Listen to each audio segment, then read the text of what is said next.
Para sa ating video ngayong araw, ipapakilala po natin ang mga top pupils sa ating section.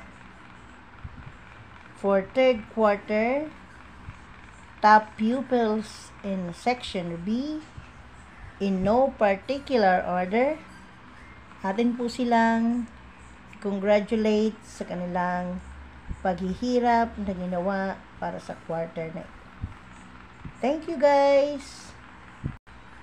And of course, congratulations! Congratulations sa kanilang top 1, si Miss Zaira Alipio. Walang kakupas-kupas sa top 1. Then we have here Mr. Morte, ang henyo ng mathematics. Then, si Niebres. Si Niebres na matining ang boses. Small but terrible. Congratulations. Then we have also Miss Angel na sobrang pusong mamon. Balat sibuyas din. And we have also here Mr. Kilaton, the Bibo one.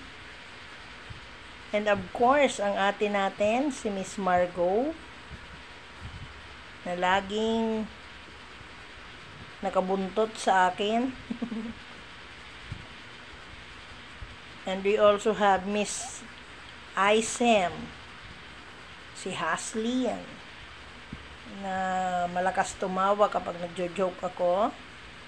Talaga na po siya.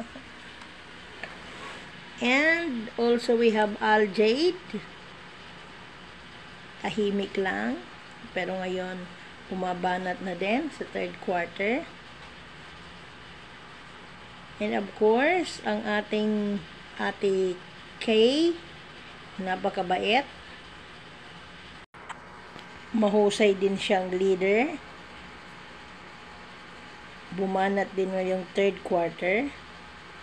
And of course, ang ating Ate Faith, ang namamahala sa ating soup, sa ating classroom. Kung hindi dahil sa kanya, hindi po tayo magkakakuha ng pambayad sa kantin. Congratulations, Ate Faith. Mula sa puso ng inyong napakakulit na guro.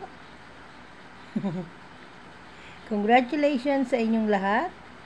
At sana po ay ipagpatuloy nyo ang inyong pag-aaral ng mabuti. Para sa fourth quarter ay kasali pa din kayo. Good luck guys! Malapit lang matapos ang ating school year 2023-2024. See you around. Once again, congratulations everyone.